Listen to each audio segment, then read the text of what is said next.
तो दोस्तों देखिए, मुझे अभी हो गई है, आवाज़ से शायद आप पहचान भी रहे होंगे, ठंड सी हो गई है, मतलब कि जुकाम है, सर में भी काफ़ी दर्द सा हो रहा है और खांसी भी, सूखी खांसी सी भी आ रही है। दोपहर से ये ज़्यादा स्टार्ट हुआ है। मौसम ही चूँकि ऐसा ही है, आप में से भी हो सकता है, या तो किसी को बुखार आया होगा, सर्दी खांसी जुकाम, इनमें से कुछ ना कुछ तो ज़रूरी हुआ होगा।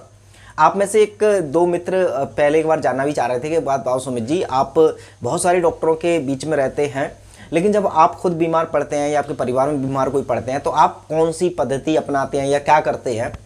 तो पहली बात तो देखिए, हर एक बीमारी, हर एक सिचुएशन के हिसाब से ही पद्धति चूज़ की जाती है, तरीका चूज़ किया जाता है। लेकिन जैसे कि अभी मैं बीमार पड़ा हूँ तो अब मैं क्या करने वाला हूँ, तो मैंने सोचा चलिए अब मैं जो उपचार कर रहा हूँ तो आपके साथ भी साझा कर लें, क्योंकि बहुत सारी चीज़ें अनुभव के साथ ही अगर बताई जाएं तो वो ज़्यादा लोगों तक समझ में आती हैं, वरना कहने को तो बहुत सारी बड़ी बड़ी बातें करी दी जाती हैं कि ये खा लो इससे ठीक हो जाओगे, वो पी लो उससे ठीक हो जाओगे, लेकिन एक्चुअल में प्रैक्टिकल में बहुत सारे जो प्रोटोकॉल्स होते हैं या बहुत सारे जो तरीके होते हैं वो विफल भी हो जाते हैं। लेकिन एक जो रामबाण जिसको कह सकते हैं, खासकर सर्दी खांसी जुकाम बुखार में सबसे बढ़िया जो तरीका मुझे लगता है मैं अपनाता हूँ, तो वो यहाँ पर देखिए रखा हुआ है अभी ये फ्राईवेन।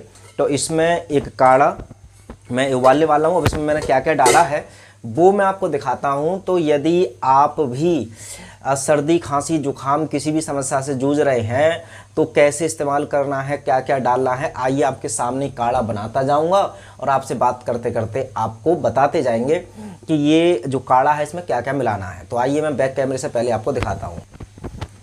तो देखिए यहाँ पर सबसे पहले एक लिया है मैंने अदरक, ठीक है, और यहाँ पर ये लौंग ले ली। अब असलियत में मैंने इसमें ऑलरेडी डाल लिया था, फिर बाद में मेरा मन हुआ था कि मैं अब वीडियो बनाऊंगा, तो मैंने सोचा चलिए ठीक है इसमें तो पड़ा रहने देते हैं, लेकिन मैं अलग सामान दिखा देता हूँ।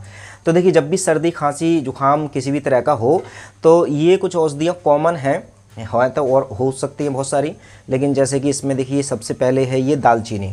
तो मैंने इसमें से दालचीनी डाली है और ये अदरक डाला है और ये है लौंग। लौंग के अलावा ये काली मिर्च एक्चुअल में थी नहीं मेरे पास, तो उसका पाउडर था काली मिर्च का, ये पिसवा लिया था हमने, तो ये काली मिर्च का पाउडर। उसके अलावा देखिए क्या क्या और मिला सकते हैं, जो मैंने नहीं मिलाया है वो है अजवाइन। हालांकि अजवाइन मेरे पास है बट वो मैंने जानबूझ कर नहीं मिलाई है क्योंकि उसकी थोड़ी स्मेल मुझे खुद से ठीक नहीं लगती। उसके अलावा एक और चीज़ है हल्दी। हल्दी भी आप इसमें मिला सकते हैं, लेकिन ये हल्दी और अजवाइन दोनों ऐसी चीज़ें वो मुझे पर्सनली व्यक्तिगत रूप से अच्छी नहीं लगती हैं, बिल्कुल मतलब उल्टी जैसी आती हैं, उनमें स्मेल बहुत गंदी आती है मुझे। कुछ कुछ लोगों को हो सकता है अच्छी भी आती हो, हालांकि टेस्ट तो इनका भी कोई अच्छा स्वादिष्ट नहीं होता है, लेकिन हाँ फिर भी इन सब का काढ़ा मुझे अच्छा लगता है। तो ये 4 चीज़ें फिलहाल मैंने मिलाई हैं। 5वीं चीज़ जब ये उबाल लूँगा, पीते समय एक चीज़ मिलाऊँगा थोड़ा सा मीठा करने के लिए, शहद।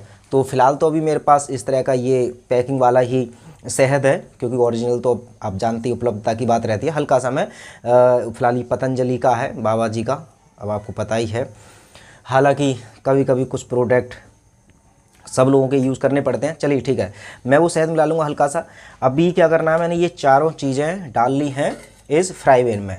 तो अभी कितनी कितनी मात्रा में डालने हैं, तो हमेशा ना मात्रा को लेकर के आप कन्फ्यूज़ ना होया करें, क्योंकि मैंने गोविंद जी से या बाकी के जो बहुत वैद्य हैं, जो खासकर रसोई चिकित्सा के एक्सपर्ट हैं, उनसे मैं हमेशा यही प्रश्न पूछता हूँ, तो हमेशा यही कहते हैं कि अगर मात्रा कम ज़्यादा हो भी जाएगी ना, तो रसोई के मसालों की यही खास बात है कि वो ज़्यादा नुकसान नहीं करेंगे। लेकिन फ़िलहाल ये है कि इसमें दालचीनी, अदरक और लौंग, मतलब ये लगभग, और ये भी काली मिर्च, तीनों लगभग बराबर में ले सकते हैं। अगर थोड़ा कम लेना है तो अदरक फिलहाल सबसे ज़्यादा ले सकते हैं इन सब में, बाकी का ये थोड़े थोड़े मात्रा में ले सकते हैं। इनकी अगर, अब चूँकि वैसे तो आप नाप नहीं सकते ना, अदरक का साइज़ अलग टाइप का होता है, इनका साइज़ अलग टाइप का होता है, लेकिन फिर भी लगभग लगभग बराबर मात्रा में आप ये डाल सकते हैं। डालने के बाद अभी फ़िलहाल मैं इसमें डाल लिए हैं, तो ये मैंने लगभग 1.5 गिलास पानी इसमें रखा है, और अब मैं गैस जला लूँगा और गैस पर रखूँगा इसको, और तब तक उबालूँगा जब तक कि लगभग 1 गिलास से मतलब कम ना रह जाए, लगभग मतलब आधा रह जाए, जितना भी आपने पानी रखा है उसका आधा रह जाना चाहिए। तो फिलहाल मैं इसको अब गैस जला लेता हूँ और उबाल लेता हूँ। तो गैस जल चुकी है और मसाले अलग रख देता हूँ, ये बता दिया मैंने। तो ये काढ़ा बन रहा है फिलहाल, ये काढ़ा। तो देखिए, सबसे बड़ी बात, जब भी आप कभी बीमार पड़ें तो एक और अपने अनुभव के हिसाब से मैं बताना चाहूँगा, व्यक्तिगत रूप से फ़िलहाल बताना चाहूँगा, ये कोई प्रोफेशनली कोई मैं हेल्थ एक्सपर्ट या कोई डॉक्टर नहीं, कि सबसे पहले देखिए हमारे पास बहुत सारे प्रोटोकॉल्स रहते हैं कि जैसे अब अगर हम स्वदेशी चिकित्सा पद्धतियों में भी बहुत सारी जैसे डाइट प्लान होते हैं, उसमें नेचुरोपैथी में भी कई सारे एनिमा है, या एक होता है कुंजन कुछ करना, शायद मुंह में पानी लेकर के खूब सारा उसको बाहर निकालना होता है, बहुत सारी तरीके होते हैं। तो सबसे लेकिन बात यह है कि उपलब्धता की सबसे मेन चीज़ रहती है कि आपके पास कोई चीज़ उपलब्ध है या नहीं। तो एक जो सबसे बड़ी चीज़ होती है हर घर में, वो है भी रसोई। तो सबसे पहले आप कोशिश करें कि जैसी बीमार हो या कोई भी बीमारी आए, पहले ढूंढो कि क्या उसका इलाज इन मसालों में है या नहीं है। हो सकता है कि बहुत सारी बीमारियों का इलाज इसमें ना भी हो, लेकिन पहले कोशिश करें कि अपनी रसोई में घुस जाएं कुछ मसालों का। अब चूंकि ज्ञान व्यान पहले से होना चाहिए, उसके लिए हम भी कोशिश हमेशा करते हैं ग्लोबल न्यूज़ और आरोग्य जगत के माध्यम से। स्वस्थ समृद्ध परिवार के जो जितने भी सदस्य हैं वो लोग हमेशा ही आपको हर एक मसालों के बारे में, खासकर गोविंद जी, सत्यवान वैद्य जी, और भी अरुण जी हैं, धीरज भाई हैं, दीपक भाई हैं, तो ये सब लोग लगातार अपने टेलीग्राम के माध्यम से, वीडियो के माध्यम से ये सारी चीज़ बताते हैं। तो इनको आपने रेगुलर बेस पर जो कि सुनेंगे, तो जैसे मुझे ज्ञान हो गया मसालों का, आपको भी हो जाएगा। तो पहले सबसे पहले कहीं पर भी ना जाएं, घर में बैठ घर के बराबर में ही होती है रसोई। बराबर का मतलब घर में जहाँ पे भी आप रहते होंगे उसको बराबर में रसोई होगी। पहले रसोई में जाएं, रसोई की मसालों को देखें। तो फिलहाल ये सर्दी खांसी के लिए एक तो ये तरीका हो ही गया।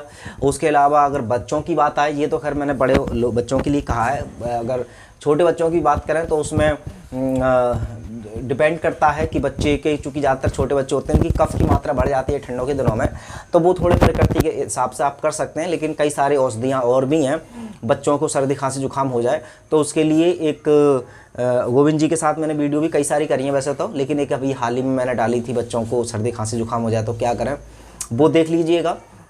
उसका लिंक इस वीडियो के डिस्क्रिप्शन में अगर मिल पाएगा तो मैं दे दूंगा ज़रूर। तो ये सारी चीज़ें करें कि अब मौसम चूँकि बदल रहा है, चीज़ें थोड़ी दिक्कत तो होगी अब लोगों को, लेकिन अब सर्दी खांसी जुकाम के लिए भी आप अस्पतालों के चक्कर लगाने की बजाय थोड़ा सा रसोई में जाएं, मसालों को आजमाएं और ठीक हो जाएं। चलिए मिलते हैं। अभी फ़िलहाल क्या करना है, मुझे ये उबालना है, उबालने के बाद छान लेना है, बस पी लेना है। आप पीते हुए थोड़ी दिखाएंगे कि पियेंगे कैसे, बहुत आप समझते ही हैं ना कैसे पियोगे। हाँ, बस यही है कि सिप सिप करके थोड़ा गुनगुना हो तभी पिएं, ठंडा ज़्यादा ना करें। ठीक है, आई होप कि आपको थोड़ा बहुत कुछ सीखने को मिला होगा इस अनुभव से। मिलते हैं अगली वीडियो में।